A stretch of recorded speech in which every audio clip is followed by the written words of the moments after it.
You're listening to the We Are Libertarians Podcast Network. Find all of our shows at wearelibertarians.com.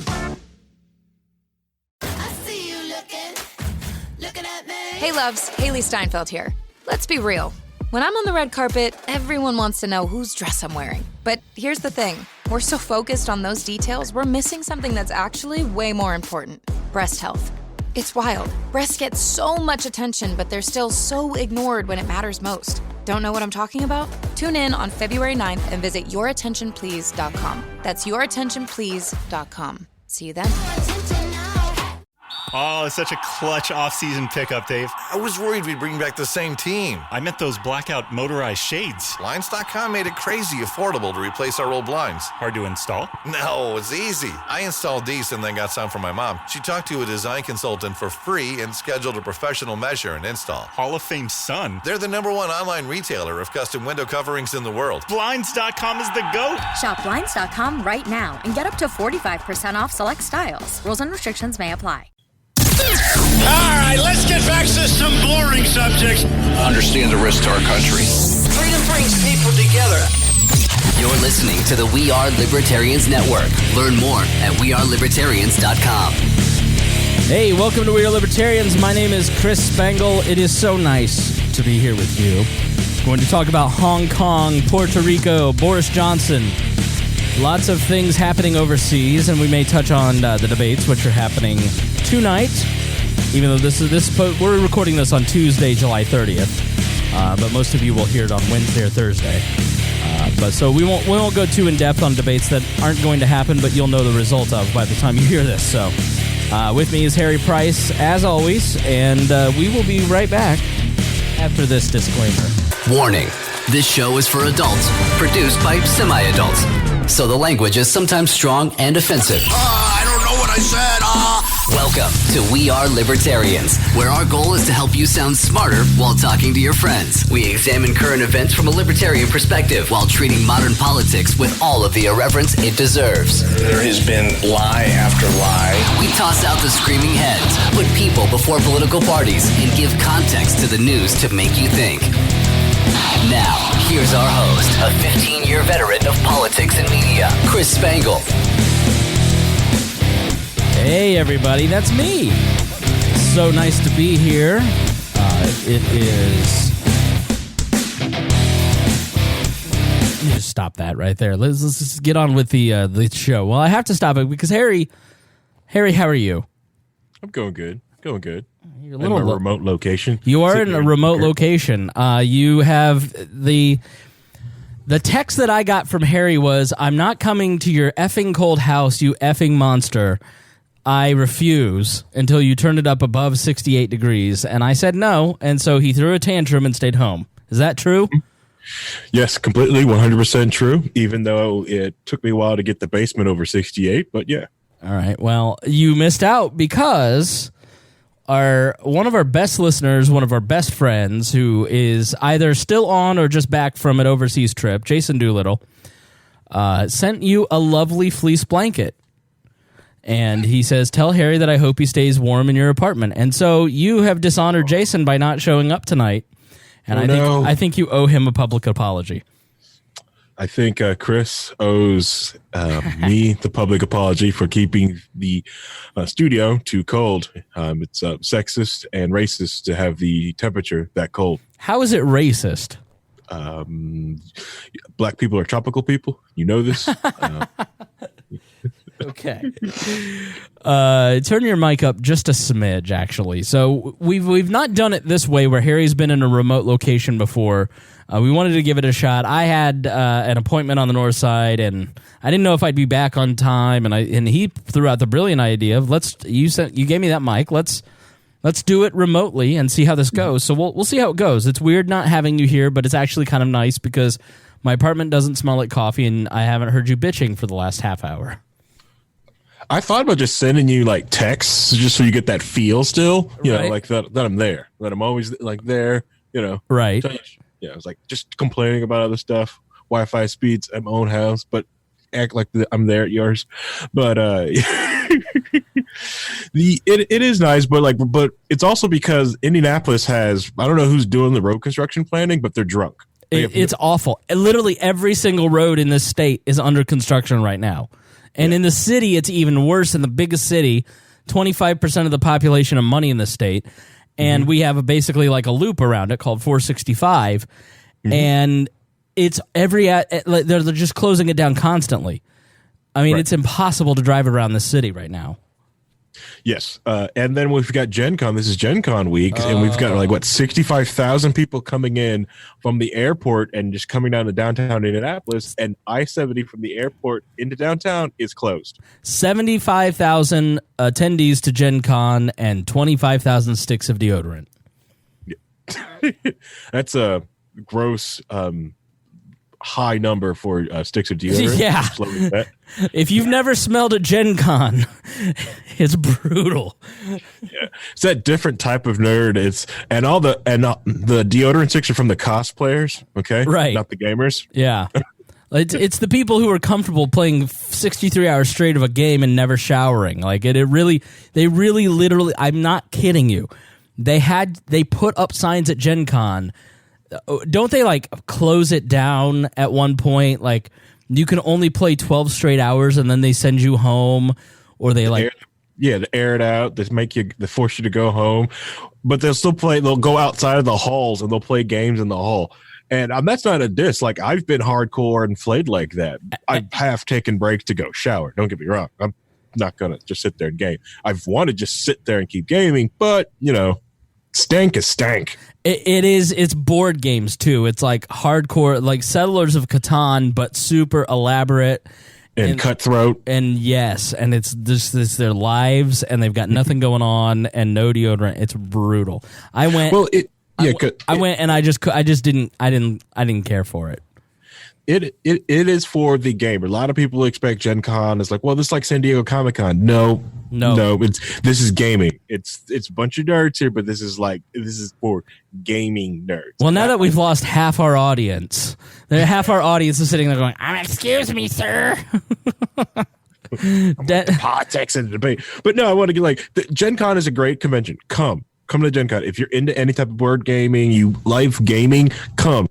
The video game section of Gen Con is growing. It's still small, but the Magic the Gathering is huge. All the trading card games are huge. To come just for a true dungeon event, and if you're a D&D gamer, if you've never done or heard a true dungeon, it is an amazing thing to be able to sit there and actually be in the dungeon to have that feel for. It's hard to get in, but it is a lot. It is a blast. Just coming in and playing games and characters. I was once in a 5-year LARP story that continued over 5 different Gen Con LARPs. The story is actually still going on, and actually found out a character I had in a LARP, accident got killed 2 stories ago, but but the SD's you just didn't show up, so we just wrote your character off, but if you come back in, we can Harry committed LARPing suicide. So live action role playing, Harry was playing, he's like, I can't take it anymore. I don't know if your mic or whatever has an automatic processing sort of thing, but you'll be talking and it'll be normal, and then it'll go, so I don't know if there's some sort of thing that you can turn off, but that'd be much appreciated if you can look into that. I actually went to the Great White Menace of the North for the very first time this past weekend, Harry. I do another podcast now. It's a comedy podcast called The Pat Down with comedian Miss Pat, who is one of the funniest humans on earth. You will soon hear her name. One of the best books I've ever read is Rabbit, her autobiography. And Dion Curry is also a co-host. And the three of us went up to the Just for Laughs Festival, which is the biggest, at least in North America, maybe in the world, the biggest comedy festival. And it's super prestigious in the comedy community. I was not aware of what a big deal it was until I was on the plane heading to it. And several friends were like, do you even understand where you're going? I'm like, no, I have no frame of reference, and I didn't get it till the ride home when the kid was like, I was in the airport and this kid's like, my dream is to perform at the Just for Laughs Festival. So you never, one man's trash is another man's treasure, I guess. You really need context in life to appreciate where you're at. But I had a great time. I really enjoyed, we did a live podcast, and Howie Mandel was our first guest, and he was hilarious. Really go check out the Pat Down if you're not listening to it. Please support me. If you like this show, if you like me, if you hate me, I don't blame you. Then you don't have to listen to that podcast, but you'll probably like Miss Pat a lot better than me. Now, I'm sorry. I just want to know how Howie Mandel and Miss Pat got along. This sounds awesome. So, Howie was in an elevator, and Miss Pat just started, Howie, I got my nipple shot off, and I shot my ex-husband in the back of the head, and I got 4 crack babies, and this is my daughter, she's gay, and this is her husband, Mike. And he came to the taping, and we talked to him, and he was super nice. He came up on the show, and what we didn't know, or at least I didn't know, he owns the festival, and so he was there having a great time, and hopefully we'll get to go back and like do it on a bigger, like even a bigger scope. So it was really cool. It was really like, I don't know, it's really weird to just be on a stage doing a podcast with Howie Mandel. Like you look over and there's Howie. I'm used to looking over and there's Reinhold. Yeah. Wow, so you were just kind of sitting on the stage, just like, is this where I am? Huh? No, this timeline's not so bad. Yeah. So turn your mic up a little bit, please. Okay. Yeah. I must have, whatever setting I hit must have took it down. It would stop the issue, but yeah. No, this whole pat down thing has been kind of surreal because Miss Pat is a major comedian with a lot of heat right now. And she's like best friends with Joe Rogan, and so she went and did his podcast and then flew me out with her to see. So I got to sit in the green room while she did the Rogan show and like met him, shook his hand, took a picture. Super nice of her to take me. I did a bonus episode where you and I talked about my Rogan experience. So join the Patreon if you want to hear that. And that was surreal. And then to like be doing a podcast at JFL with Howie Mandel, it's like. And then you look on the podcast charts, and we're number 25 in comedy, and it was like number 4 at one point. We were in the top 10 of all podcasts, and to like see my name in the description of like a top 10 podcast is just very, I don't know. Part of it is really cool because, and I feel very odd, Harry, talking about this because I don't want to sound like I'm bragging. Because trust me, in my head, good things are not supposed to happen to me.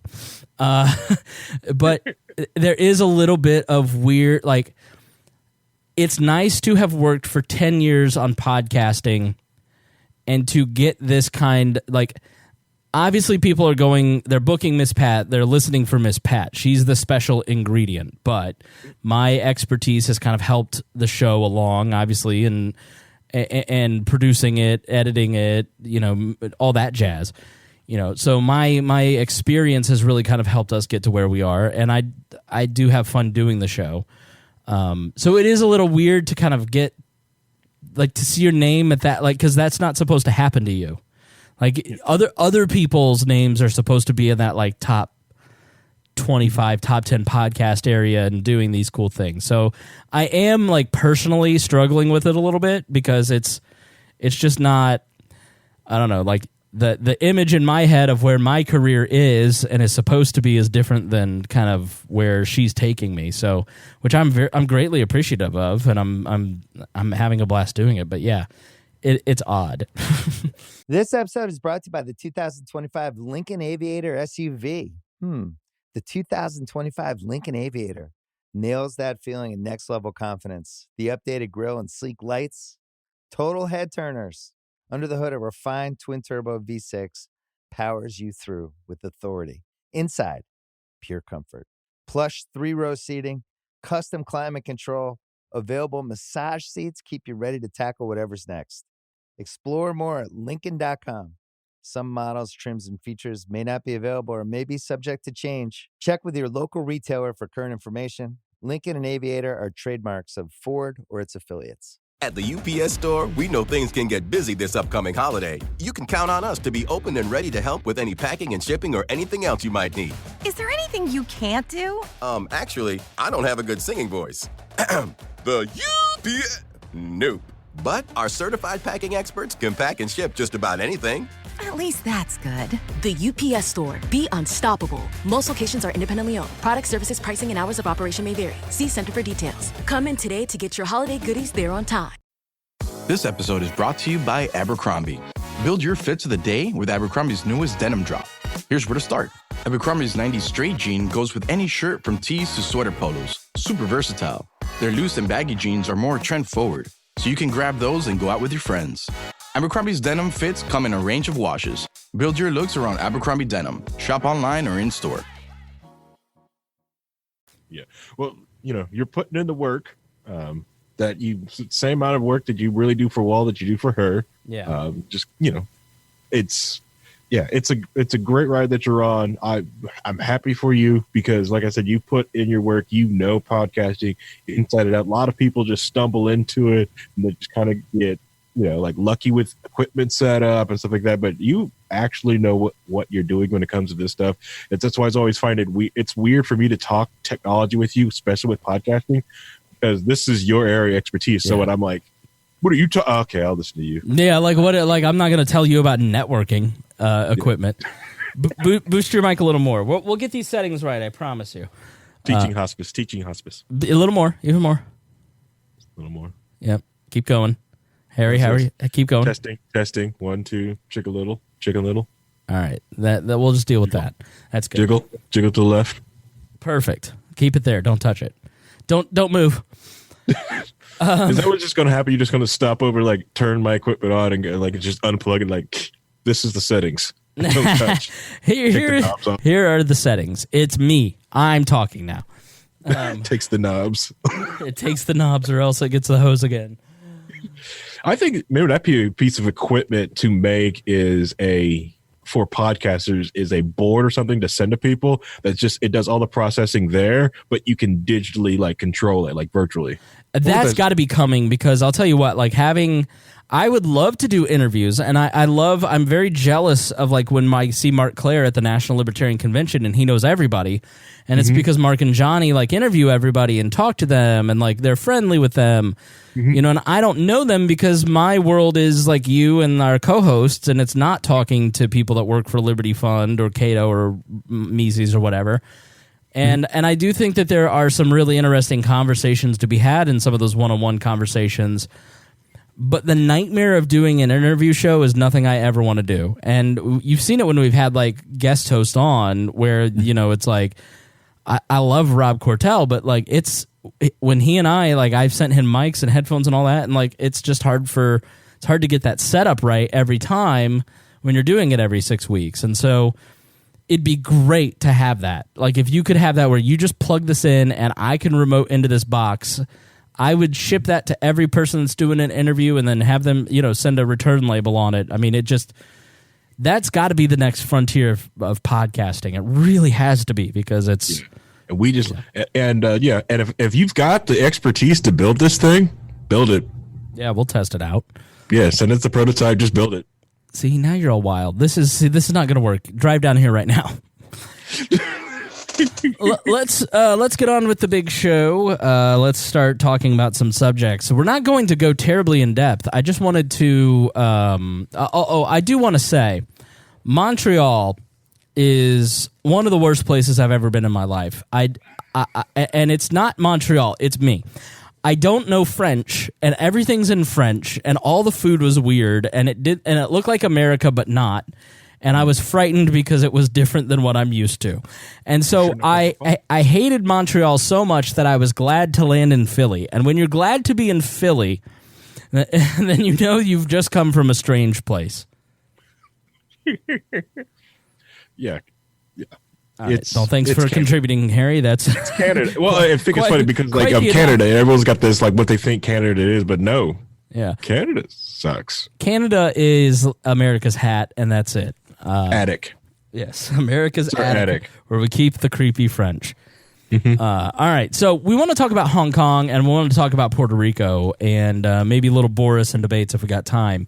But Harry, there are major protests going on. Now, listen, I have long said I hate protests. I hate any American movement of protests or marches or sit-ins or rallies or any of that. It doesn't matter for what group or what cause. In America, they're ineffective and they're just a total, It's just a way for groups that are attached to those identity politics to capture your information. They do nothing in the American body politic. And everybody, whenever I say that, everybody's like, oh, did you look at the 60s? I'm like, yeah, and all of those people are almost dead. That was 60, 70 years ago. Grow up. It's a different era now, boomer. And and for whatever reason, protests just don't work like they do in other areas of the world. Now, I think as we become more unstable, go watch episode 9 of Ken Burns' Vietnam, and you'll see protests worked back then. But then, the soldiers throwing their medals onto the Capitol that they had won in Vietnam, the vets against Vietnam, like that was hugely powerful. And then in come the Antifa nonsense crazies who come in and 2 days later just completely shut the city down and ruin that moment. Every movement's just full of lunatics. Right. But there are some major protests. The biggest protest in the country is in Puerto Rico right now. So let's start with Puerto Rico because we're talking about American protest movements. But, there are... I'm trying to get to the page. All the protests about the goings on of the relief efforts in Puerto Rico and what was said on a social media site. Yeah, exactly. And the reason I wanted to talk about these with these great notes put together by Sam Schultz, effectively our head researcher now and just does an amazing job for us. I wanted to talk about them because I think we're about to, as I was on the plane watching that episode 9 of Vietnam by Ken Burns, and you see like the social decay happening in American society in the late 60s, early 70s, I think that's where we're headed. I think we're headed to a time when there's going to be unrest and upset, and it'll look a lot like the late 60s. I think we're kind of like 1964 right now. And I think this is a bit of a preview of where we're headed here in America.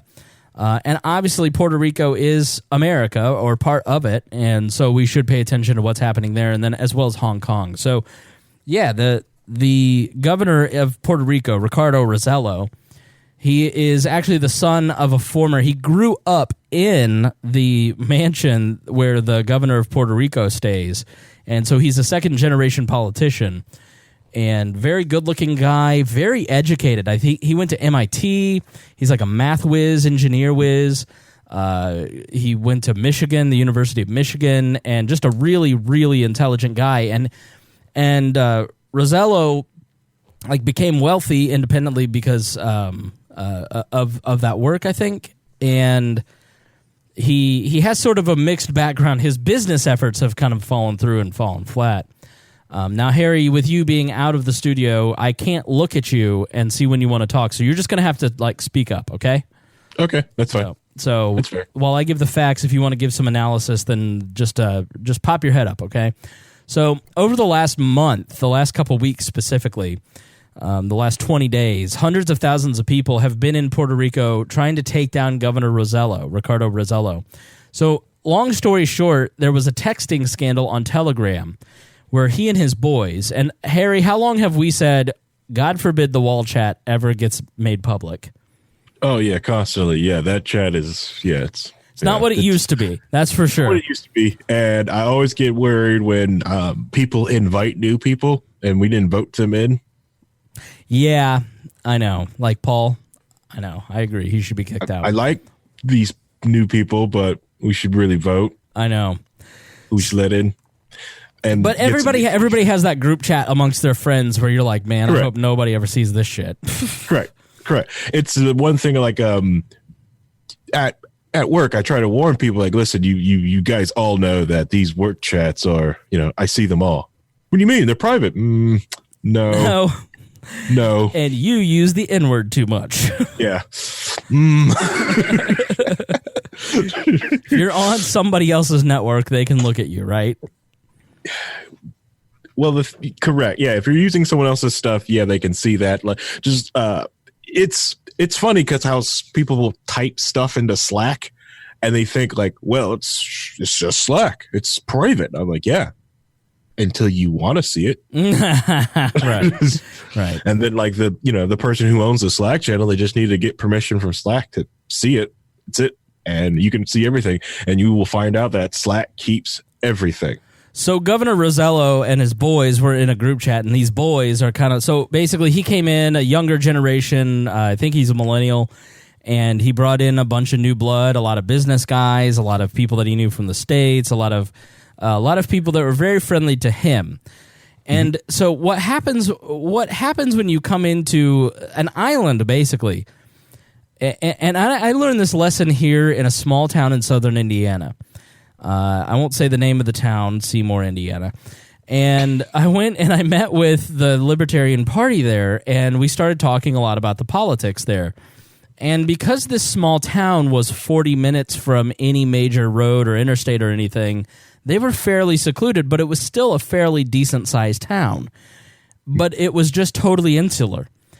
And I don't think it was Seymour. I think it was some other town I'm thinking of. But it was down around that area. And this town just had some of the craziest problems I'd ever heard as executive director of the Libertarian Party of Indiana.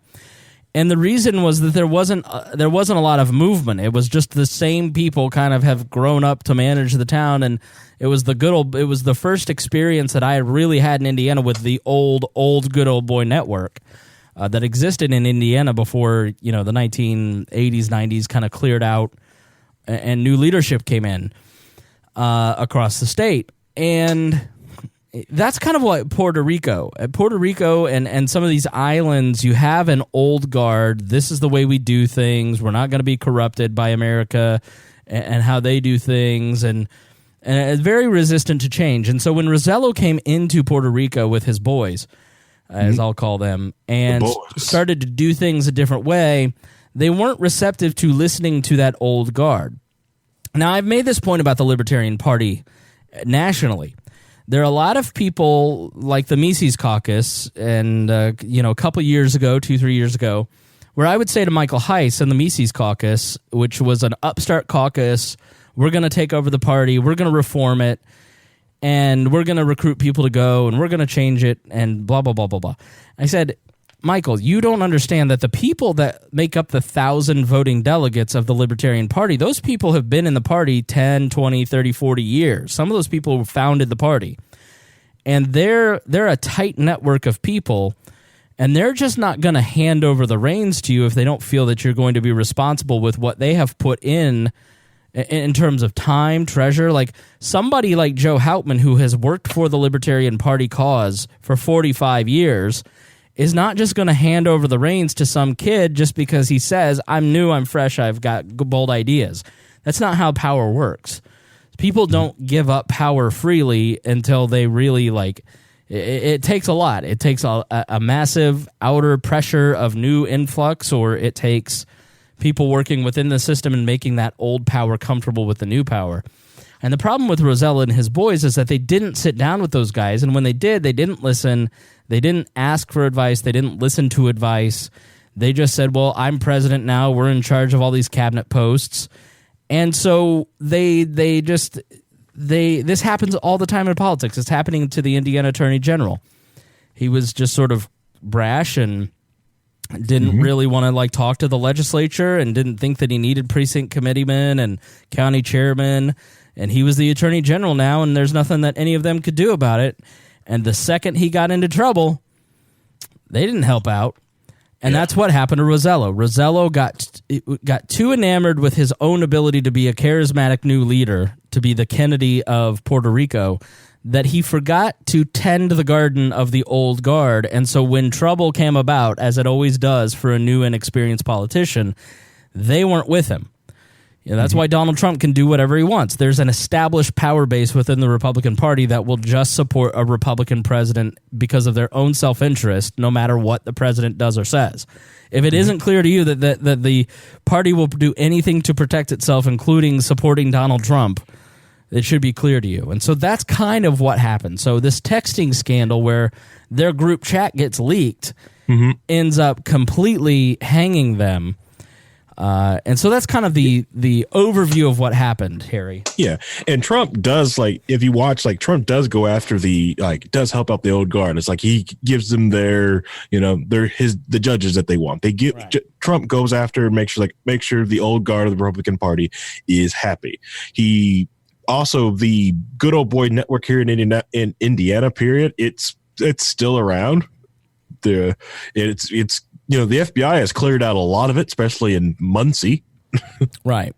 They're constantly, and they're still starting. But it's one of those good old boy networks that, they control a lot of different things. But the thing is, they've controlled so much that if you don't use them, there's not much left else. And I think that's a lot of the corruption thing he had is like with cut off from that network, he was forced to go through, find other means and other vendors. And that's also how he, inexperiencedly just kind of like stubbed his toe, tripped, made a trip. Yeah, and he fell and tripped in the middle of a corruption scandal and in the middle of the fallout of Maria, which is still, obviously Maria was super devastating to Puerto Rico and remains so. Yes. And so on July 10th, 2 former Puerto Rican officials, the island's education secretary, Julia Keller, and the head of the Health Insurance Administration, Angela Avila Marrero, were arrested on corruption charges. They were accused of directing millions of dollars in government contracts to politically connected contractors. Now, the next day, on July 11th, after the arrest, the governor returned home from a previously scheduled family vacation outside the U.S. territory, and a few messages from a private Telegram chat with his inner circle were leaked. He apologized for referring to a former New York official with an expletive in those messages. Now, once we're done with kind of the timeline, we'll give you what some of the messages said. Now, on July 13th, the Puerto Rican Center for Investigative Journalism published 900 pages of private messages. Now, imagine if there were 900 pages of your group chat. How devastating could you pick? You could pick that apart and make somebody look any way. That's happened to us, actually. That happened to me, a former Wall co-host. Had screenshotted a bunch of group chats and then went into our group and tried to make me and several other people look really bad. And fortunately, everybody's like, what's wrong with you? So the exchanges from the messaging app Telegram ridiculed numerous politicians, journalists, and celebrities. They were sent from December 18 to January 19. So they were chit-chatting a lot in a month span. Now, 2 cabinet members who are part of the chat, Puerto Rico's former chief fiscal officer, Sabrina Vega, and Secretary of State Luis Riviera Marin, resign. Now, I have a lot of trouble pronouncing names, especially of a foreign nature, so I greatly apologize. In Puerto Rico isn't foreign. And so when I got to Montreal, there was this girl there, and she's like, I was like, so what's your name? And she's like, Noir. I was like, Noir? Noir. I said, Noir? Noir. I said, Nora? I go, listen, honey, my mouth don't make those noises. Another girl named Camille goes, what's your Camille? I was like, you're Camille to me now. So July 14th, the protests begin to grow outside Rosello's his residence, and they call for his resignation. Now, on the 16th, he announced that he would not step down. I will continue my work and my responsibility to the people of Puerto Rico. Now, the 17th, the Justice Department of Puerto Rico issues summonses for everyone involved in the private group chat. The 19th, the president of Puerto Rico's House of Representatives, Carlos Mencia, created a special committee to advise him on whether the governor committed impeachable offenses. So they appointed Robert Mulero. That's a joke. Rosello announced he will not run for re-election in 2020 and resigned from his role as president of the new Progressive Party. So he resigned on July 21st, days, less than a week after the initial leak. Hundreds of thousands of people shut down a major highway in San Juan and launched an island-wide strike demanding Rosello's resignation. So he didn't resign from president of the country, just the president of the party, and said he wouldn't run for re-election. And that wasn't enough. And so the 23rd, his chief of staff resigned. And finally, on the 24th, Rosello announced he would resign effective August 2nd. Now, on July 28th, this is being recorded July 30th, Puerto Rico's Secretary of Justice Wanda Vasquez Garced said on Twitter she does not want to be the Puerto Rico's next governor. According to Puerto Rico's order of succession, the Secretary of State should be next in line after the governor. However, the man holding that position, Marin, resigned on July 13th. As a result, Vasquez was next in line. So we now have a crisis of who will lead in Puerto Rico. So that is kind of where we're at in terms of the timeline. So what was in the messages? Now we'll put in the show notes. You can look at the all 889 pages in our show notes if you'd like, but we'll just give you the highlights. The protests began after 11 men and Rosello were in a group chat, and that was leaked. They were often seen as offensive, insensitive, as well as showing a cozy relationship between Rosello and his former staff members who now represent special interests. The Washington Post said, all men, they make misogynistic jokes, makes fun of gay... It's basically saying, all men, they made misogynistic jokes, made fun of gay people, insulted journalists, joked about shooting San Juan's female mayor, made light of Hurricane Maria victims, and joked about the weight of a citizen whom the governor had posed in a photo. From a New York Times piece, quote, what they found was shocking. Members of Mr. Rosello's inner circle boasted about unleashing trolls against their critics on social media. They exchanged one meme after another, mimicking President Trump, colossally divisive figure in Puerto Rico. The governor mocked a poverty-stricken woman who had torn down a photograph of him in a government office after being denied food stamps. There were texts about using the government's advertising budget to assert control over newspapers. Quote, there's no other way to describe it. It was an atomic bomb, said Benjamin Torres Gotay, a prominent Puerto Rican journalist, wrote in El Nuevo Dia. For the first time, he says, the country could see the ruling class without their masks on. Some of the subject of the messages included former New York City Council Speaker Melissa Mark Vivatero. The initial leaked messages in Rosello first apologized for and saw him refer as she as a whore. Now, the governor wrote that he was upset that Mark Vivatero had criticized Tom Perez, chair of the DNC, for backing statehood of Puerto Rico. Rosello wrote, our people should come out and defend Tom and beat up that whore. We'll offer no further analysis there. San Juan Mayor Carmen Yulín Cruz in the chat, the chief fiscal officer Christian Sobriano Vega wrote, I am salivating to shoot her. And the president of Puerto Rico responded, you'd be doing me a grand favor. He also wrote that she must be, quote, off her meds by deciding to run against him. Puerto Rican singer Ricky Martin took a hit. Vega wrote, nothing says patriarchal oppression like Ricky Martin. Ricky Martin is such a male chauvinist that he fucks men because women don't measure up. Pure patriarchy. I mean, oh no. Right, you're supposed to be offended, Harry. I know that's a funny joke, but you're not allowed to laugh at that. That's horrible. That was horrible. Yeah, and that's the thing about this is like we're reading you some of the excerpts, so you don't have the context of the conversation and what goes into a conversation. Or now, obviously, none of this is good, but we'll give you some analysis here in just a moment. So, short of pathologist at a government forensic agency took a hit. Vega, the former chief, this guy must be the lens of the chat. He's the Tad Western of the group. He's really going after people. He's the instigator. Putting it out there. Yeah. Go ahead. I'm just shocked that we never brought up Indiana singers in the chat room, Yeah, or Adam Driver from Indiana, or Gary Native, the Jackson 5. Vega, the former chief financial officer, in one chat was asked about the budget for the forensic pathologist. He responded with a joke about the growing pile of dead bodies at the morgue after Maria. Quote, now that we are on the subject, don't we have some cadavers to feed on our crows? He wrote in an apparent reference to government critics. Now, is there more behind the anger and protest? According to the New York Times piece, quote, the protests are much more about than just the unseemly chat messages. They amount to a rejection of decades of mismanagement by leaders who always seemed to benefit while ordinary Puerto Ricans suffered. Grievances have been building up over 12 years of economic recession, a debt crisis that has prompted layoffs and cutbacks in public services, and the botched response to Hurricane Maria. Now, the chat messages and the arrest of last week of 6 people with ties to the Rosello government were the last straw for many Puerto Ricans, who said they could no longer tolerate mocking, profanity, corruption, real or perceived, by leaders who were supposed to be fighting on their behalf in Washington and San Juan.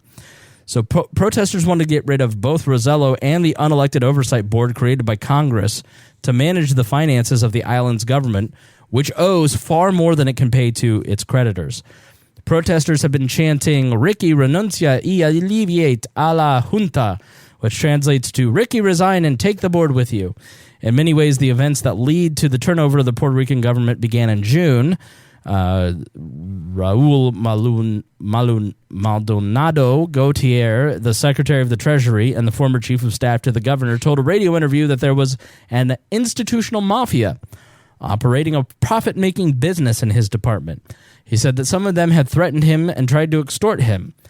Gautier was fired, and Eric Roland, Governor Rosello's deputy chief of staff, told reporters, "We cannot allow people in the government who are not loyal to the governor or the central administration." That's rough.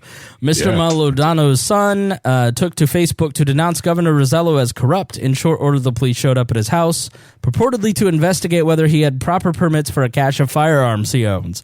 And his lawyer declared that a political war was underway.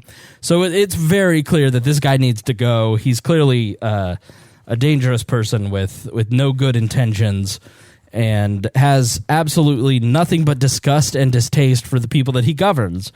And you just can't have somebody like that with the... I mean, you can't really have anybody with the levers of power, but you definitely don't want that guy to have it. Correct. And Puerto Rico needs, help, especially after Maria.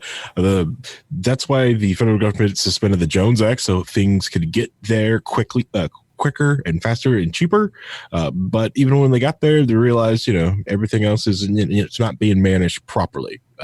Close to $1 billion has been sent down to Puerto Rico, and it's still the same way that New Orleans looked. But most of the people stayed on this island instead of leaving like New Orleans, like most people did when Katrina hit New Orleans. Yeah, but New Orleans didn't even get close to the amount of money Puerto Rico got. No, Katrina's really a terrible tragedy, to be honest. I mean, it's correct. If you're younger and if you're younger and you've never looked into Katrina, you should. Yeah, it's devastated the town. It's still really not back to its former glory before Katrina. There's just not a lot of analysis here. Like, there's no defending that. I mean, listen, there is I guess if you look at it in terms of, there isn't anything that people say. Like, you could take any chats that any of us are in or anybody that's listening in, and everybody tries to outdo each other with jokes in a poor manner. But I can't imagine being a government official in the middle of Maria and making fun of, like, dead Puerto Ricans as they're laying there. Like, there just doesn't, to me, like, I get that their privacy was invaded and they were saying something different in private, but that's sort of the point. Like, I just don't see anything here worth defending. Like, this guy had to go. He's lost the consent of the governed, and it's their right to overturn it. I mean, it's right. It's grotesque what they were saying, and there's just nothing. The argument that, well, this was said in private, and they probably don't believe that, they were probably kidding. It's like, when somebody's in charge of the force of government, can you really take that chance? Like, you really want to take your chance? Like, this guy clearly, when somebody says something mean about him on Facebook, investigates his enemies. So he's clearly a dangerous individual. Correct. You don't want him to get more reign of power to do something else or find something else that he does. Like, let's say that he just decided to start sending the IRS or create a Puerto Rican IRS to send it to people to arrest them. But yeah. All right. So let's talk about Hong Kong. So that's like your Mickey Mouse corruption stuff. That's all bad stuff, right? Now let's talk about authoritarianism.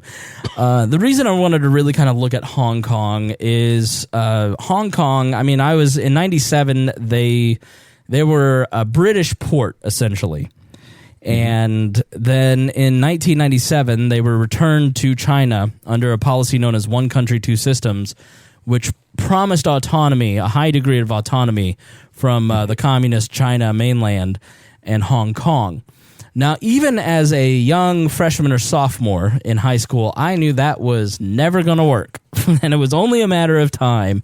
So I've always kind of kept my eye on Hong Kong to see how would the authoritarian government of China begin to deal with a place that had a very high economic degree of freedom. And the reason there are protests happening in Hong Kong is that they're not dealing with it very well, Harry. Correct. Now, for the longest time, like Hong Kong was like a model that the Chinese Communist Party used to basically dig itself out of the hole it was in. Right. Because they had tons of farms like that, and then Mao did what Mao did, would put them into massive famine, didn't have any farm, no food, nothing. Right. Shut them off. And now, barely even when we got close to the 80s and the 90s, they were just barely digging themselves out of that hole. So there's a series of demonstrations, because they try to maintain their freedom, which is very difficult to maintain your freedom, especially against China or Americans. There are a bill. There's an anti-extradition bill. There's an extradition bill going through Hong Kong, which is kind of the tender, the match that lit this tender, I guess, is the way to say it. Now, under one country, two systems, Hong Kong has continued to thrive under free markets, independent courts, freewheeling press, open internet, and other features that distinguish it from mainland China. Now, the autonomy guaranteed to Hong Kong under basically what is a mini constitution known as the Basic Law, which expires in 2047. Now, recently, however, China's ruling Communist Party under Xi Jinping, who has effectively become a dictator of the country, like Vladimir Putin, has been trying to lessen Hong Kong's autonomy. Now, the Basic Law guarantees that the Chinese authorities cannot stifle dissent in Hong Kong with an iron fist, as they do across the mainland and in the autonomous regions of Tibet and Xinjiang. Now, this has forced the Chinese government to chip away at the independence of Hong Kong's institutions by other means. For example, this extradition bill. Independence is under threat in the eyes of many of Hong Kongers. Ben Bland, a Hong Kong expert at the Lowy Institute in Australia, said, quote, "In recent years, the Hong Kong government has disqualified elective lawmakers, banned activists from running for office, prohibited a political party, jailed pro-democracy leaders, expelled a senior foreign journalist, and looked the other way when Beijing kidnapped its adversaries in Hong Kong." So, what is the extradition bill? Now, I want to go to our... let me go here first. Let me kind of give you more details, and then I'll give you a little analysis. The bill would allow Hong Kong to detain and transfer people in wanted countries and territories with which it has no formal extradition agreements, including Taiwan and the Chinese mainland. Now, you may remember Edward Snowden immediately flew to Hong Kong when he leaked things, and that's where he was stuck for a period of time before he got to Moscow. Carrie Lam, the Hong Kong's chief executive, which is kind of the head of the government there, championed the bill in February in response to pleas from the parents of a young woman who was allegedly murdered by her boyfriend while the pair visited Taiwan. The boyfriend is in Hong Kong, which does not have an extradition agreement with Taiwan. So they have taken a sad story, a sob story, twisted it to mean whatever they'd like it to mean, so that the regular Hong Kong people will just go, but it is for the children, and so maybe we ought to have this extradition bill so these poor grieving parents can see justice for their daughter. And people go, I have an emotional connection to these crying parents, I better just give up my freedom. And people usually do. Now, critics contend that the law would allow virtually anyone in the city to be picked up and detained in mainland China, a country in which judges must follow the orders of the Communist Party. So in China, the Communist Party rules everything. Many believe that if the bill is passed, mainland Chinese officials would use it to demand the extradition for trial on the mainland, not just criminal, but also political activists. The extradition plan applies to 37 crimes, excluding political ones. However, critics fear that the legislation would essentially legalize the sort of abductions to the mainland that have taken place in Hong Kong in recent years. It would also open a can of worms that could eventually lead to more crimes being included. Under the law, the chief executive would need to approve an extradition request before the warrant is issued. A Hong Kong court would also be empowered to check that there is a basic case. So the Hong Kong government is here to protect your rights, Harry. And you'll see this as we continue on with this discussion. It's not that, listen, Hong Kong's government doesn't want to be the bad guys. They're here to protect the rights of Hong Kong people, right? I mean, What's the nature of government? The nature of government, Harry, is to protect your natural rights, is it not? Correct. Protect, steal. Right. Protect, and investigate and, be judges of fairness. Yes. Now, they will investigate themselves. Right. They're above board. They just want to protect you. They don't want to, but they're going to make sure that if you have an extradition request, don't worry. The government will make sure that the Chinese are not overreaching. Pro-Beijing lawmakers hold 43 of the 70 seats in the Hong Kong legislature, all but ensuring the bill will pass if came to a vote. And it also basically makes a subordinate status to the mainland. Hong Kong's basically need to be at the teat means that local leaders are not going to reject an extradition request from the mainland superiors. Business executives who fear they might someday be extradited themselves to uncertain fates in China's opaque judicial system have been major critics to the bill. Now, in announcing the suspension of the bill on June 16th, Carrie Lam emphasizing that it was not being withdrawn outright as protesters are demanding. So she said, we're just going to suspend it. But she didn't withdraw it, which means it's officially dead. On July 9th, she said the bill is dead, but still refused to officially withdraw it. Lam said, I have almost immediately put a stop to the amendment exercise, but there are still lingering doubts about the government's sincerity or worries about the government will restart the process in the Legislative Council. So I reiterate here, there is no such plan. The bill is dead. Now, here's what I would say about this. This sounds a lot like the American founding. And shortly after John Adams successfully acquitted the Boston, the soldiers in the Boston Massacre, a court of New England men in the middle of the Boston Massacre fever acquitted the soldiers that killed Bostonians.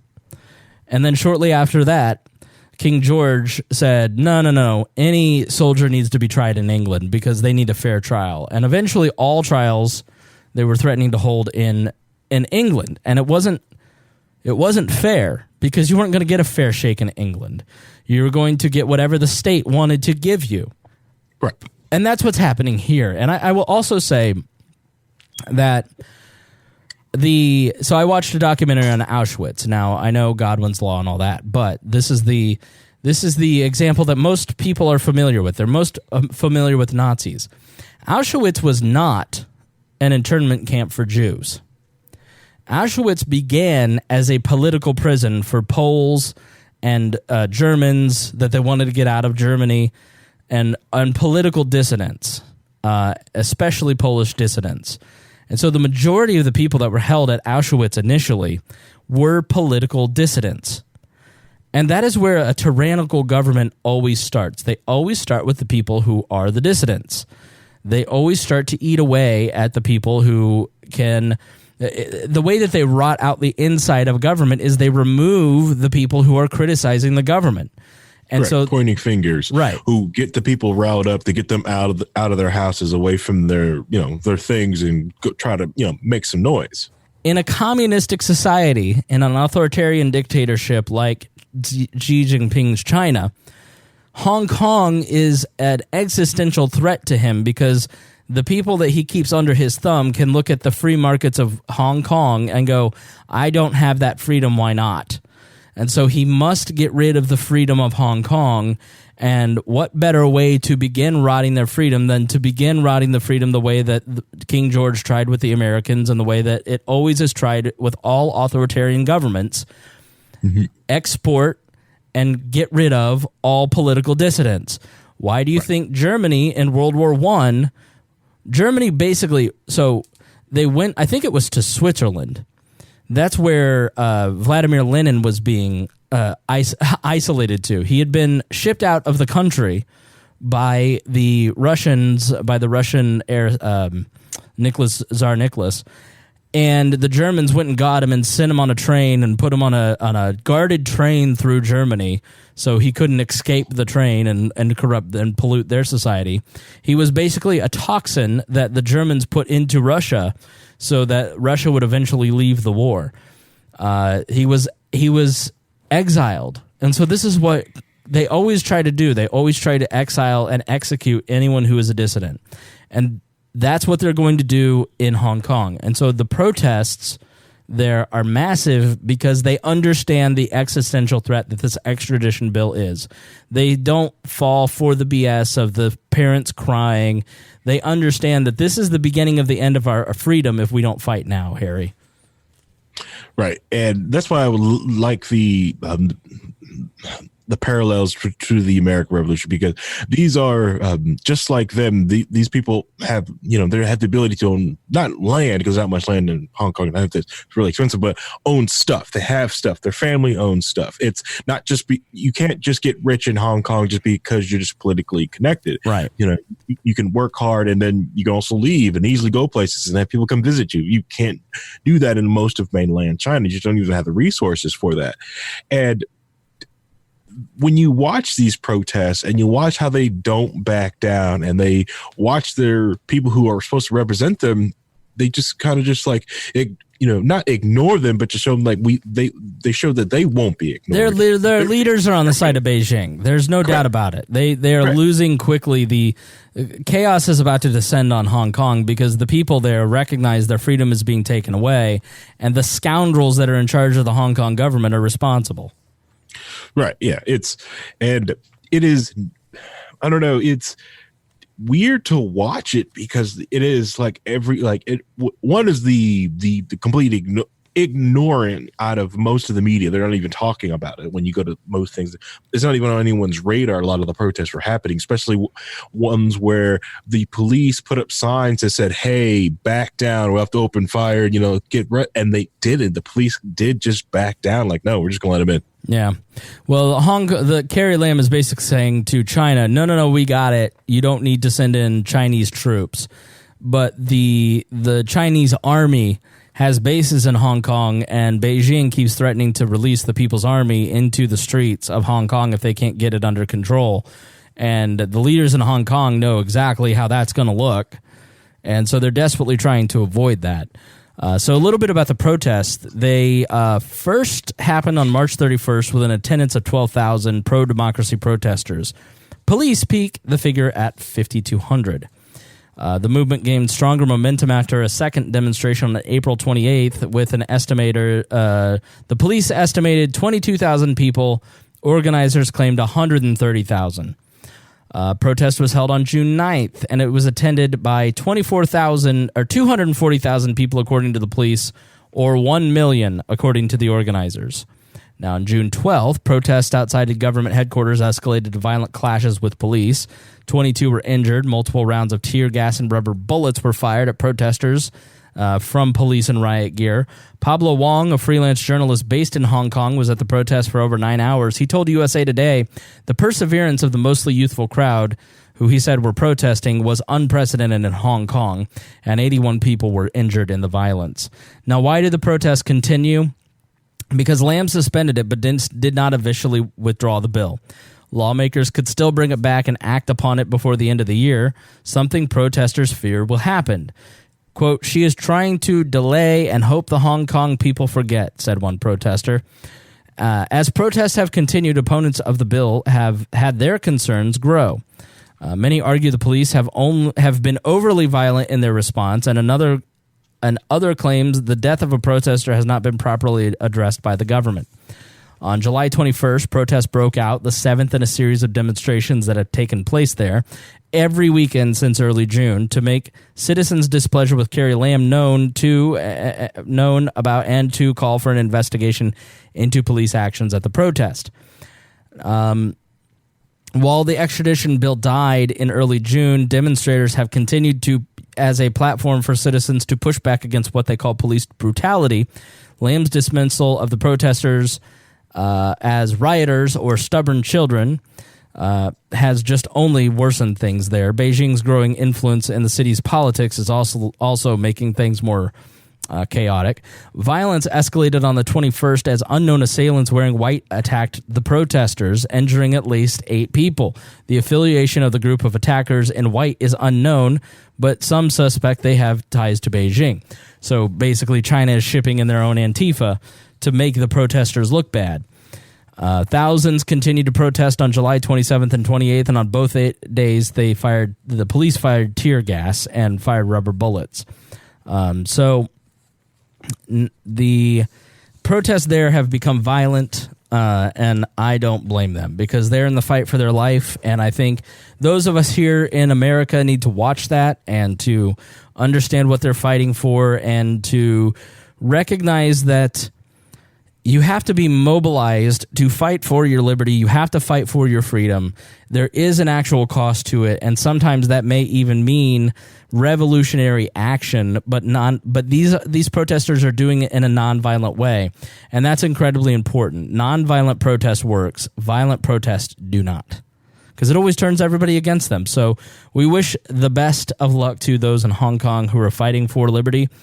And it's a tall order, so I don't know how they're going to do it, but hopefully they can. Yeah, it is. There's a lot of hope for it because I think like the worst thing that could happen is to watch the People's Republic of China army to march in the street. Yeah, it is. What that will do is that will galvanize the public. The public, I would think, would go, "Holy shit, this is not good. Like, this is Taiwan. This is like what I think the Hong Kong officials there know is that the second you get Tiananmen Square had a major impact on those leaked photos. Basically, the man who took the Tiananmen Square, he was up in his hotel room and he got the photographs and he saw he got spotted, and so he took his film and he hid it in the toilet. And they tore his room apart looking for that footage of the tank man in Tiananmen Square. And if they had flushed the toilet, they would have killed that photograph. But that photograph was then unleashed. And it really led to a lot of reforms in China. People saw what their government was doing. And if you put Red Army troops on the streets of Hong Kong, a very free and independent nation, essentially, it's going to be bad for Beijing, which is already a very fragile government, which is why they're clamping down. Correct. And then the aspect of the social pressure, because it would become China is a massive economic power because it exports a whole bunch of things to the United States. Yeah. And if pressure were all put on United States businesses, yes, this stuff was cheap, but you empowered this. So that would force, companies around the world to, we can't do business with you. Why? We saw what you did to your people. You're worse than any other dictator that we've hated over the past. So your money's no good here. We won't do money with you. We cannot do business with you. Which is like, yeah, this will overturn thing, but that, and I'll take the gas out of the people's army. But the thing is, how many people will starve to death before they actually let go of the reins of power then? Yeah. We find there's a history of trying to like, nope, they will starve them all to death if they have no other way. They've done it before. Yeah. And it's said like, this is different, but like, is that much different? Right. They've only gotten out of it because they allowed special economic zones in certain areas and collect money for them. Without those zones, they're right back where they are. Right. All right, Harry. Well, we're just about to wrap up. We're going to do a little bit of a shorter episode, and then I may come back here later in the week and do a second episode. I'll let you know if I'm going to do it. If you can join me, if not, I'll do it solo. But I'm going to try and make these episodes more manageable for people. So when people go and look at the feed, they go, "Oh, holy shit." 2 hours. So we're trying to make sure that we're not scaring people off with the links, but still giving you good quality information. We'll see how long that lasts. I try this once a year, and then within 2 weeks, Harry, I'm right back to 3 hour episodes. Back to the 3 hour episode, and then the power 10 hour. Well, right. The clocks are wrong. Right. So it's August now, basically, and August is always tweak month here at Wall. Harry will tell you that I lay dormant for a brief period of time, and then August and August and May, it's like, will you stop sending me emails, Spangle? Just like, let's try this, do this, let's do this too. I'm like, okay, all right, let's do this. Fine. Yeah, so I want to come back, and I want to. I'll come back later this week, and I'll talk about Boris Johnson, and I'll recap some of my thoughts on the debates and stuff. I'll actually watch them and kind of see where I think things are going. So, but for now, I want to say thank you to our patrons. You guys you pay the bills here. We greatly appreciate it. You guys are total minches. We want to thank intern Ed Brehab, our only intern ever here on the show. A new Patreon member, Jeff Bennett, at $100. So thanks so much to him for joining up. Jason Doolittle. Thanks so much for always being such a great supporter of the show. The Libertarian Coalition, if you've not joined their Facebook page and Facebook group, please go and join the Libertarian Coalition. They do a great job of supporting us, and Donald helped supply the cover art for the brand new wall reader. So if you love printed materials, if you love, we have a new intellectual journal. Whoever knew that We Are Libertarians would have an intellectual journal? It's certainly nothing I have anything to do with, but there are very smart people who are working on it, and you can get that on Amazon. So just go in and put in WAL Reader. Issue 2 is about immigration, and our great friends at the Libertarian Coalition supply the cover art for that. We've got Ryan Lindsay and Hody Johns and Rimzo Martinez and several others writing in that and giving you every angle on immigration from a libertarian perspective. There's for, there's against. It's not just what I think, it's what a group of people, it's what we do here at We Are Libertarians, try to give you a broad view of things. Christy Avery, the lovely Christy Avery, we love her so much, and Craig DaCosta, the lovely Craig DaCosta, we love him too. So thank you to those guys. Thank you to everybody who's in our Patreon. You guys pay the bills around here. We're about to make a bunch of upgrades. I'd really like to get some new graphic design and kind of redo all the logos, and we're going to redo the store. And I've got a bunch of ideas that I'm going to be working on and trying to fit into my schedule as I have some dormant time from some of my other projects that, man, it started in January, Harry. Like, I just realized I've been grinding for 8 months now. I just realized literally in the second, like, it's just been since January that I've been, like, doing all these other projects. And I just looked down, I'm like, it's August. That's 8 months. No wonder you're tired. So, yeah, a lot going on here at We Are Libertarians behind the scenes that's going to translate to what you see in the public very soon. And so we're working on some of that stuff, as well as continuing this great program. We've got several new shows that will be added to the website soon, but are in all your podcatchers. Libertarian Policy and Politics. That is where we're moving Wall Daily. That is going to basically take the place of Wall Daily. We're moving those shows over to Libertarian Politics and Policy. Ginger Archie with our great friend Trisha Stewart. She is hosting interviews with a lot of people from an anarchist perspective, and she's lovely and delightful and hilarious. So go check that out. Libertarian Debates. We are going to move the debates over to that feed and hopefully start to do debates more on a broader subject, not just with candidates, but more, a debate on immigration and for or against, right?